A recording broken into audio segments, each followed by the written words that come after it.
Yo, what's up mga kaarian? Welcome back sa aking YouTube channel. Ayan, papunta kami ngayon for today sa South Park dito sa Muntinlupa dahil ako'y magre-renew ng license sa LTO. Susubukan ko kung mas mabilis dito kaysa sa mga ibang branch ng LTO. Ayan, nandito na tayo.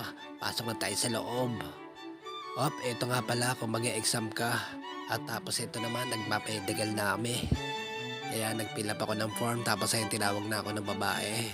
Ayan, tinimbang ako, nakulog pa yung salamin ko. So ayan, tinawag na ako ni Doc sa aking medical. Ganun lang kabilis, tapos na agad, tapos nandito na ulit ako sa loob ng LTO, nagbayad na ako sa cashier. Yan, tingnan nyo, kinakabahan ako niya, mukhang hindi pa yata tayo makakuha ng lisensya. Yun, tinawag na rin ako para picturean ako, yan, plodyan ang dating natin dyan. Yan, medyo haggard na ako dyan, pagod na, ganun lang kabilis mga karian. Yan, nakarenew na ako ng lisensya, tingnan nyo ang mukha, tuwan-tuwa na, kasi nakarenew na eh. Nagmamadali lang umuwi. Yan mga karian. Hanggang dito na lang. Sa inyo na tong pakwan. Kung ayaw nyo, bye-bye.